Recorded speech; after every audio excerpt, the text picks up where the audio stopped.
Alrighty, it's been a while since I've done a video. I've been kind of playing around this about putting up a video of this fly for a while now. Um, the fly I'm going to do is called as what I call the bottom creeper. It's a pattern I came up this spring for ozark smallmouth, and as of this spring, it became one of my favorite smallmouth flies I've ever used. Also, good reason of that is because I caught my personal best smallie on one of these. It's about 4 pounds out of a small nameless creek in the Ozarks, or at least it's nameless to you guys. Sorry. Anyway, I've had a really kind of crazy summer.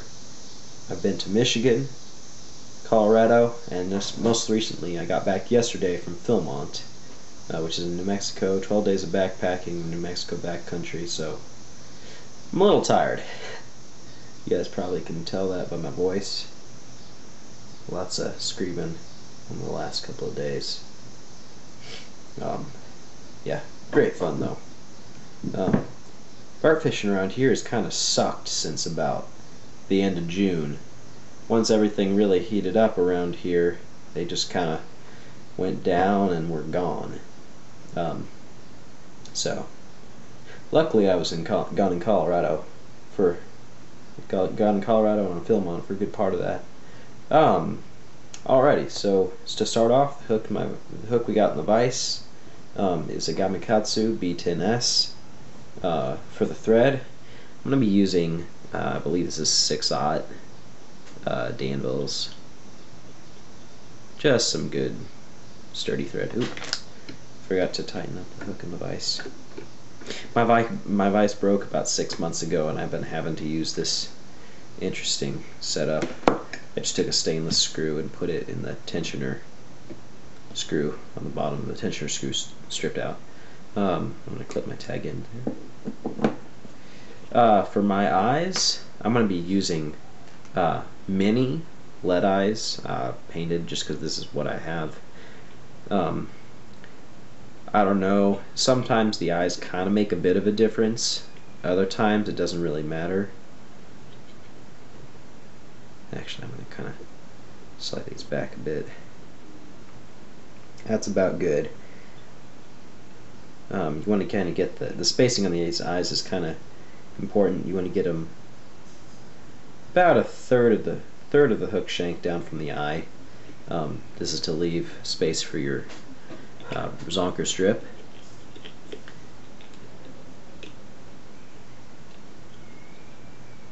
The pets are going crazy downstairs. Make some figure 8 and then square lashing on that. Go around to tighten that up.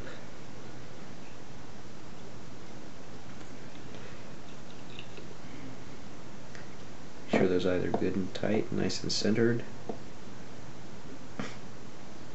Alright, now I'm going to run down around the bend here.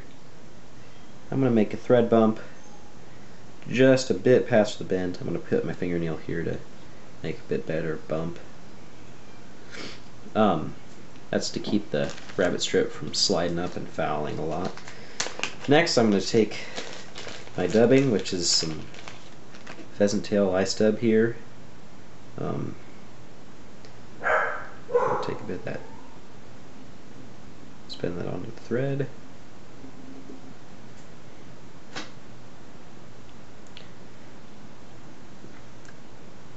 Make fairly slim body. It really doesn't matter. This dubbing is just here on the underside to add some flash.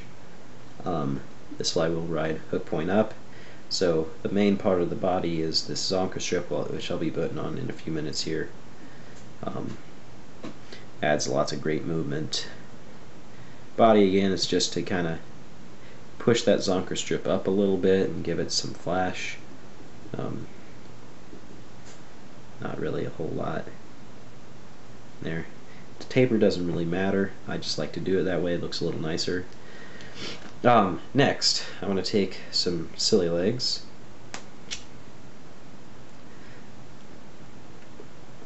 I'm going to pop them in. I'm going to make these, I don't know, fairly long. I'll trim them up once I'm finished. But what you're going to want to do, you're going to want to make sure that both of the legs are facing back, so they sweep back towards the rear of the fly. This will aid in their movement. It looks really sweet with the rabbit strip. Now I'm going to switch around to the other side.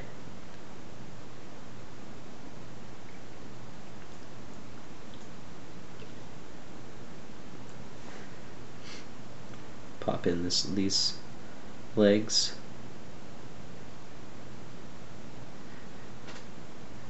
Alright. Trim those. Back here. Now I'm just going to sweep all the legs together. Kind of make them even. Pull them up. Trim them roughly even. It doesn't really matter that much. They're just a really great motion point on the fly. Makes it look pretty sweet. This thing is amazing action in the water. It acts kind of like a jig. Now I'm going to take a pinch more of this eye stud here. Spin that onto my thread.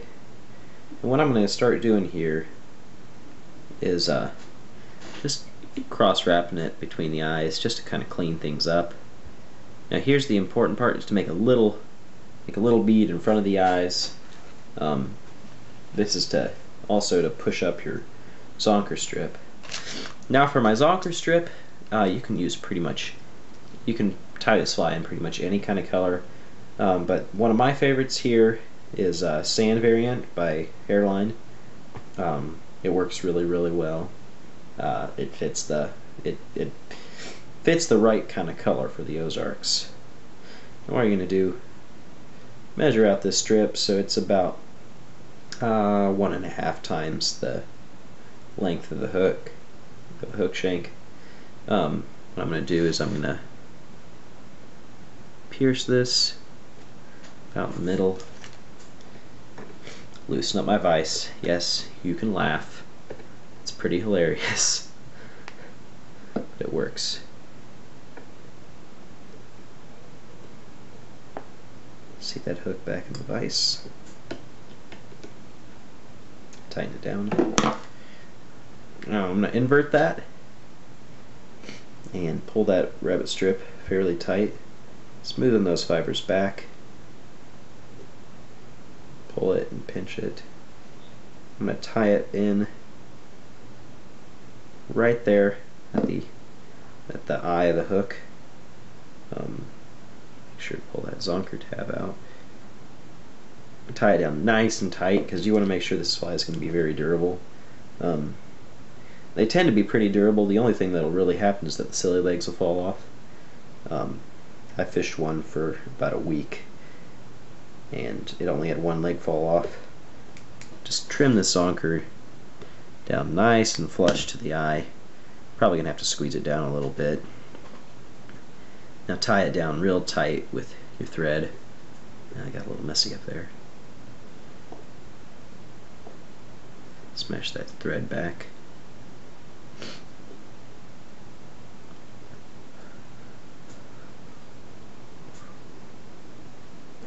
Alrighty, now it's time to quit finish.